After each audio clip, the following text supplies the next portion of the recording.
Começa agora o Jornada. Todas as semanas você acompanha aqui ações e projetos da Justiça do Trabalho. O programa é produzido pelo Tribunal Superior do Trabalho e conta com a colaboração dos tribunais do trabalho de todo o país. No programa de hoje vamos conhecer as regras e modalidades de aposentadoria para o empregado seletista. Qual é a diferença entre desaposentação e reaposentação? E quais são os principais requisitos para solicitar o benefício? É o que você confere na reportagem especial desta semana. No quadro Saúde e Segurança no Trabalho, vamos falar sobre glaucoma, doença ocular considerada a principal causa de cegueira irreversível do mundo. Em Teresina, Piauí, vamos mostrar como foi a inauguração da nova sede do Tribunal Regional do Trabalho da 22ª Região. E no quadro Trabalha Brasil, vamos mostrar um projeto de incentivo à leitura que atrai a atenção de todos por onde passa. Tudo isso e muito mais, o Jornada está no ar.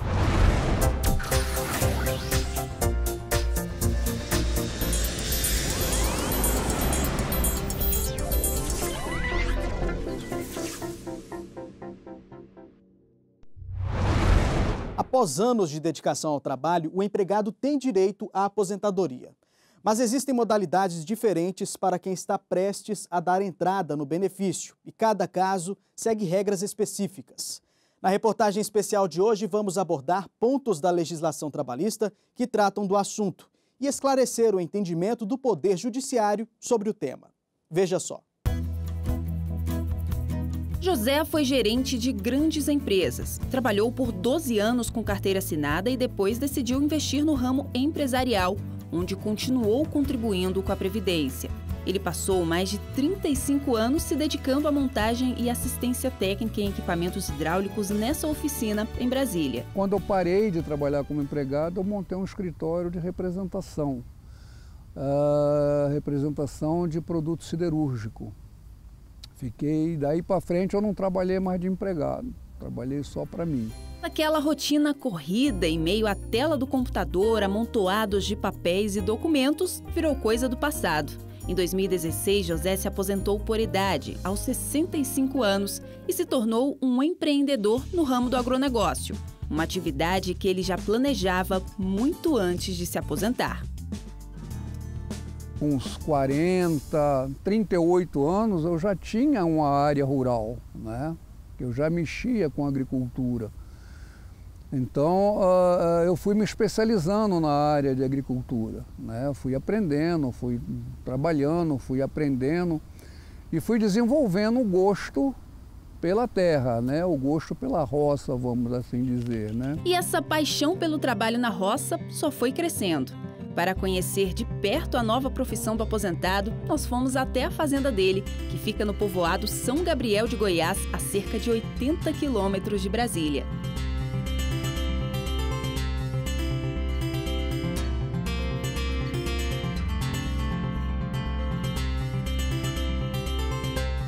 Aqui, José investiu na piscicultura. Os tanques estão cheios de espécies como tambaqui, surubim e tilápia. E além da criação de peixes, ele também investiu na produção orgânica de hortaliças e frutas. A propriedade tem 70 hectares, 5 só de área plantada. Mais de 90% da produção é comercializada no DF. E para ter as hortas e os pomares coloridos e carregados todos os anos, o empreendedor recebeu consultoria do Sebrae. Hoje estou produzindo como carro-chefe da fazenda, né? Milho verde, maracujá azedo e maracujá doce e hortaliças em geral, brócolis, couve-flor, abóbora, ervas aromáticas, laranja, né? Frutas em geral. Tá? Eu tenho tudo quanto é tipo de fruta que você imaginar, eu tenho na fazenda. Algumas são comerciais e outras são só para consumo próprio. Não se usa absolutamente nada de veneno na fazenda, em hipótese nenhuma. E assim como José, muitos trabalhadores se aposentaram, mas não deixaram de trabalhar. Alguns não para dar início a um novo projeto, mas para complementar a renda. Dados do Instituto Brasileiro de Geografia e Estatística, o IBGE, apontam que cerca de 5,2 milhões de aposentados voltaram ao mercado de trabalho só no ano passado. Muitos aposentados que decidiram continuar trabalhando e contribuindo com a Previdência resolveram renunciar ao benefício que recebiam para tentar dar entrada em uma nova aposentadoria de maior valor. É a chamada desaposentação. Para que isso ocorra, é necessário entrar na Justiça. Outra possibilidade é a reaposentação, que é uma nova revisão previdenciária aplicável a segurados aposentados, mas que continuam trabalhando e contribuindo com a Previdência. Nesse caso, o segurado pode tentar aumentar o valor que recebe, desde que abra mão do benefício e do tempo de contribuição anterior. Mas será que, na prática, essas duas ações são boas alternativas? Segundo este especialista em direito previdenciário, o INSS não reconheceu o direito dos segurados à desaposentação.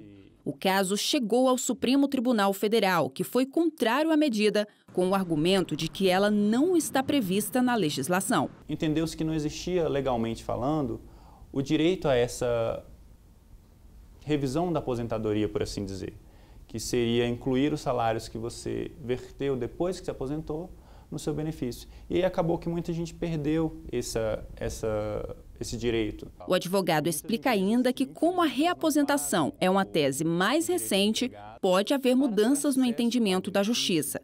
Por isso, o aposentado deve pensar bem na hora de requerer mudança no benefício. A aposentadoria ela é irrevogável, irretratável. Tá?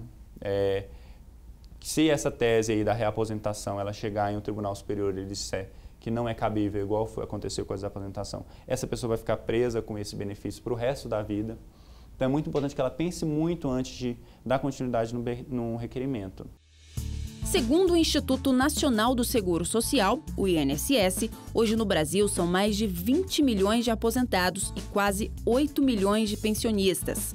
De janeiro a agosto deste ano, foram mais de 2.330.000 pedidos de aposentadorias. E pouco mais de 904.000 foram concedidas pelo INSS. Mas quais são os principais requisitos para se aposentar? Segundo o INSS, para dar entrada na aposentadoria por tempo de contribuição, não há uma idade mínima. Mas a exigência para a concessão integral é de 35 anos de contribuição para o homem e 30 para a mulher. O INSS estabelece uma regra progressiva que seria uma espécie de contagem de pontos.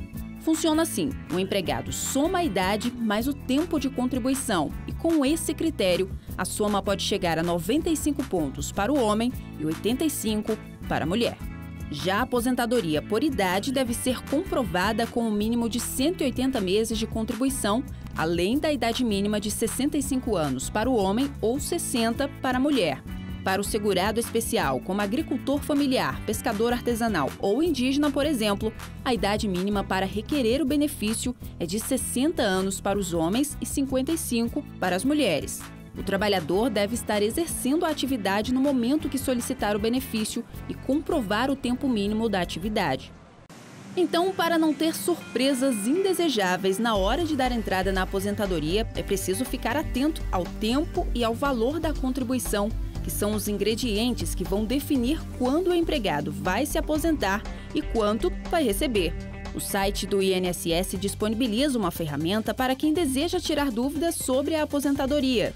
Nela é possível fazer agendamentos, realizar consultas e também fazer uma simulação para saber quanto tempo falta para se aposentar. O José passou por todas essas etapas sem dor de cabeça. E, diferentemente de muitos segurados que voltaram à ativa, não pensou em fazer a revisão do benefício. Para ele, além da aposentadoria ser a chance de iniciar um novo ciclo de aprendizado, é também uma oportunidade de ser feliz fazendo o que se gosta. No caso dele, trabalhando. Eu acho que você traduzir a aposentadoria é isso, é você continuar buscando prazer em ser útil, entendeu?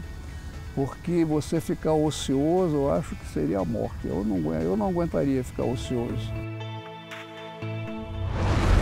No próximo bloco, no quadro Saúde e Segurança no Trabalho, vamos falar sobre o glaucoma, uma doença ocular caracterizada pela lesão do nervo óptico. E ainda hoje a inauguração da nova sede do Tribunal Regional do Trabalho da 22ª Região, no Piauí. Nós voltamos em instantes.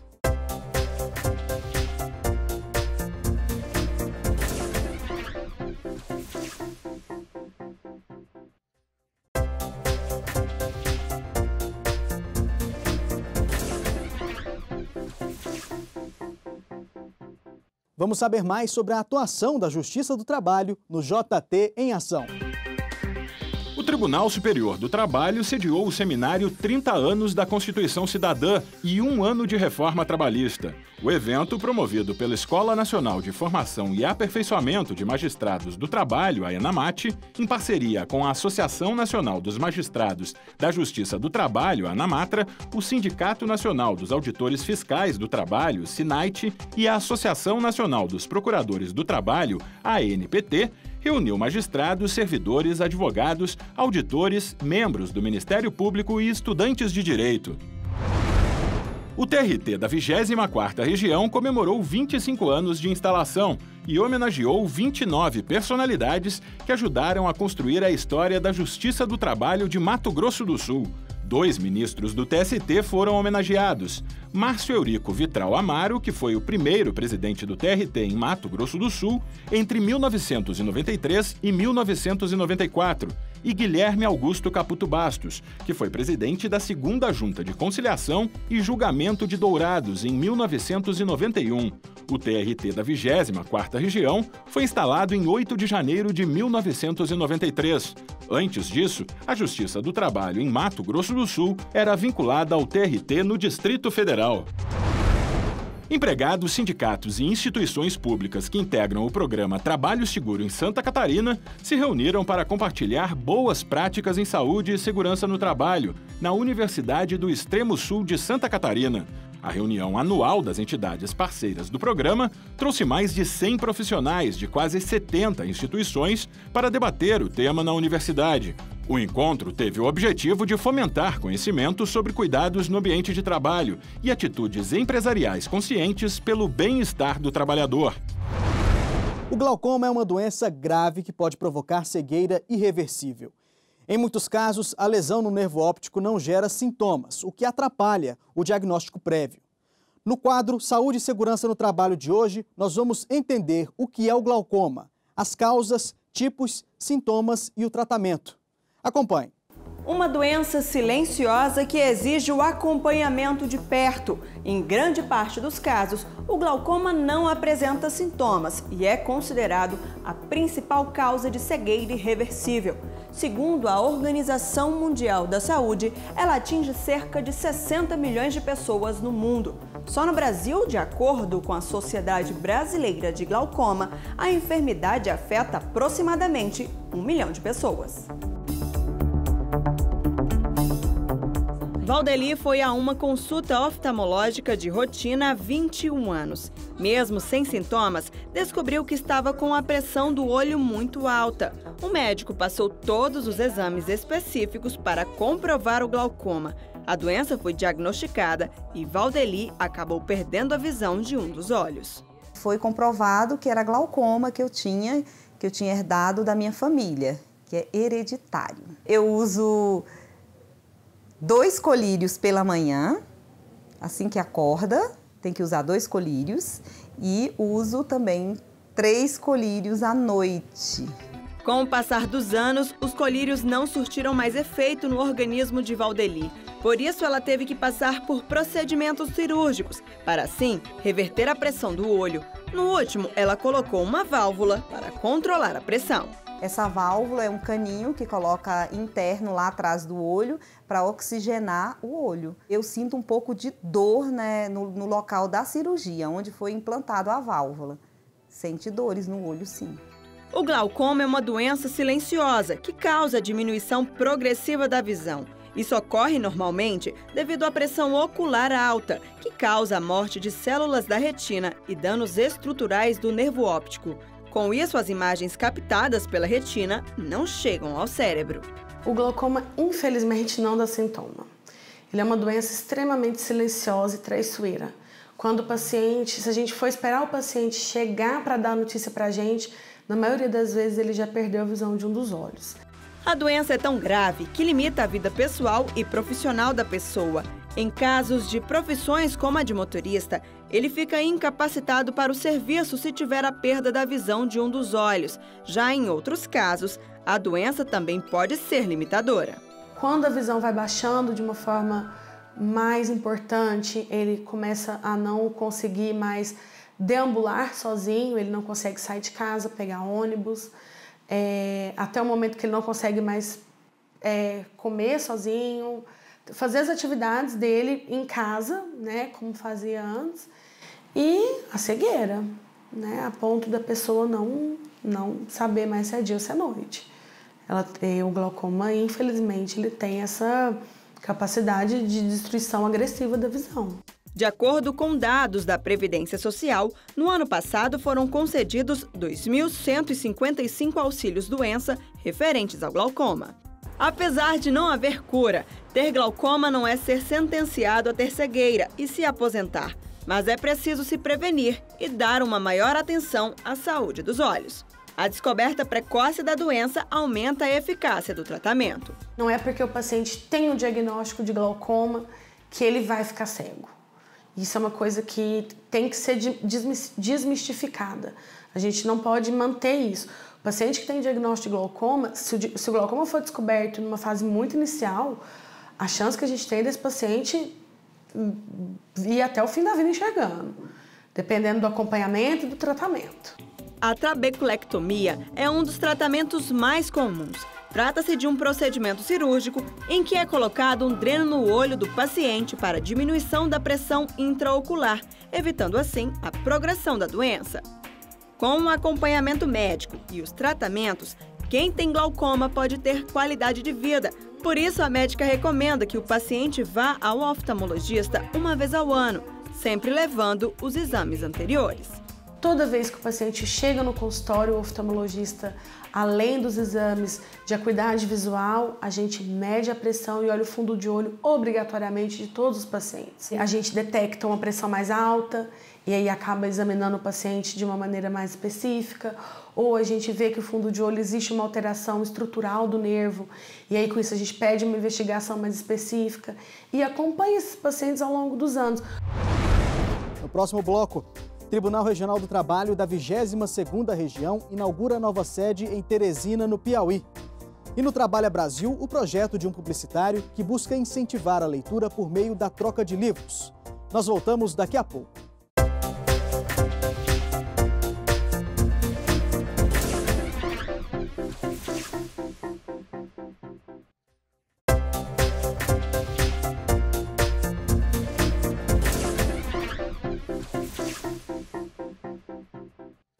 Em Teresina, no Piauí, o Tribunal Regional do Trabalho da 22ª Região inaugurou uma nova sede na cidade. O prédio vai abrigar todos os órgãos administrativos e jurisdicionais de primeiro e segundo grau com atuação na capital, incluindo as 4 varas de trabalho de Teresina. Vamos ver como foi o evento de inauguração na reportagem.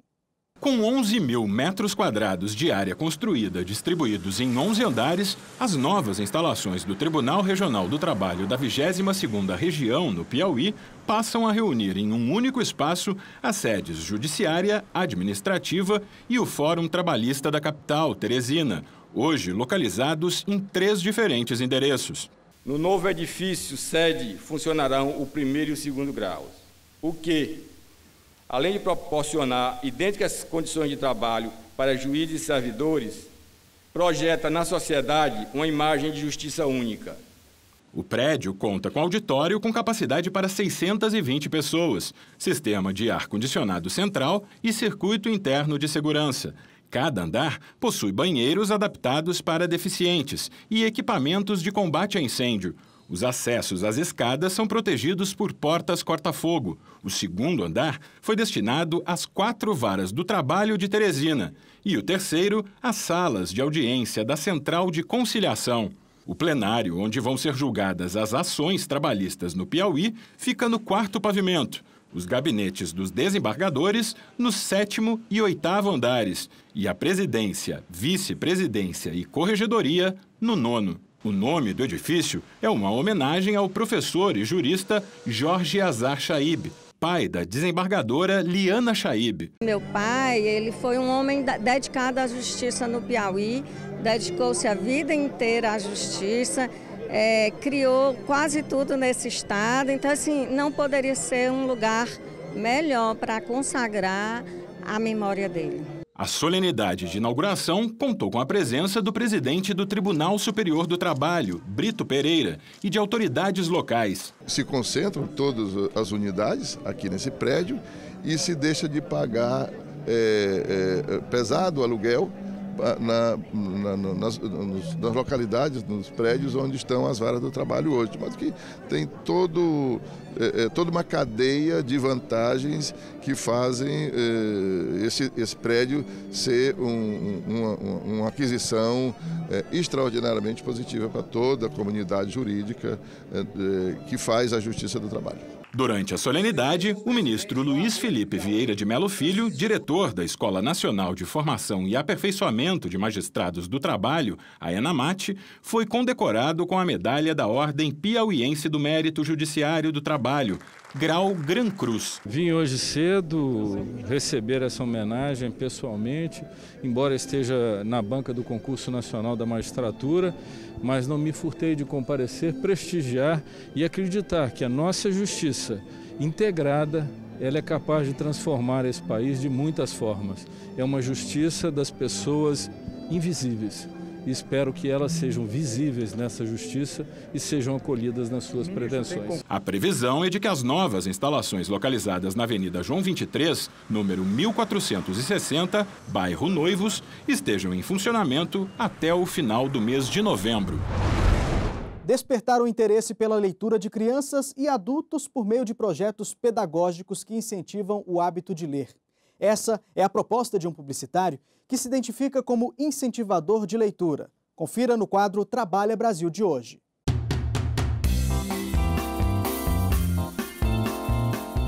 Na rua, um furgão e várias pessoas com livros nas mãos.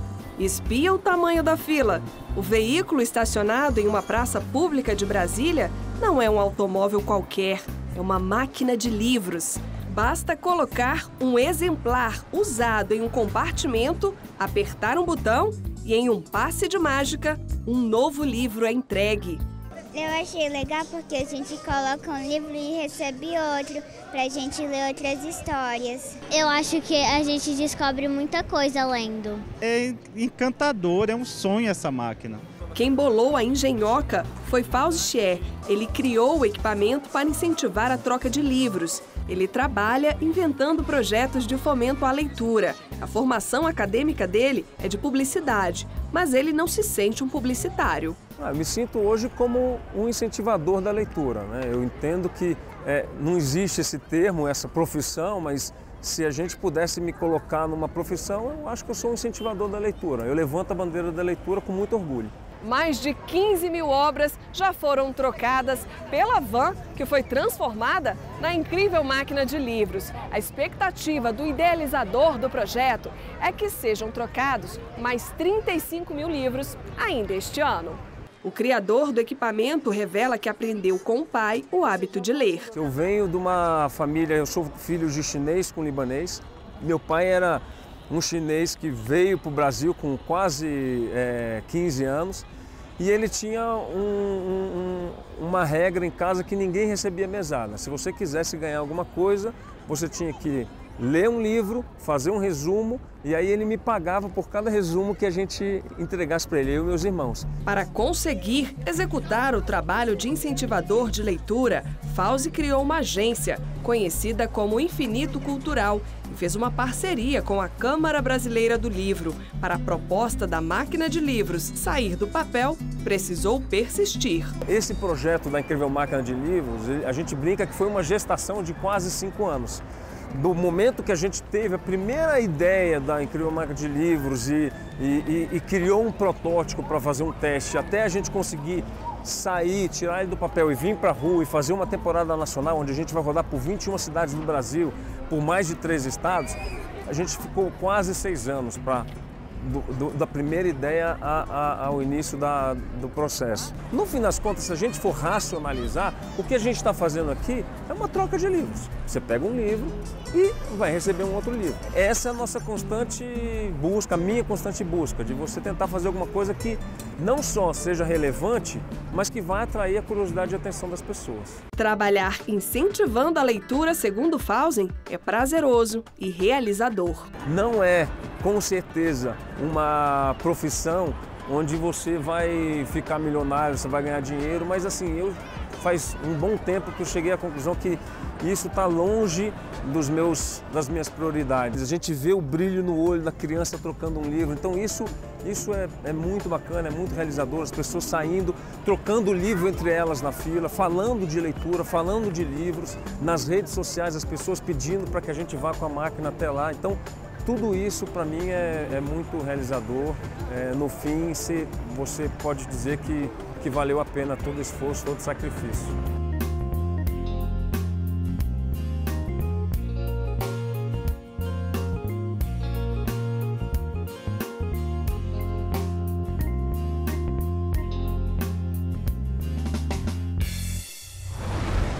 Por hoje é só, o Jornada fica por aqui. Muito obrigado pela companhia e até a próxima.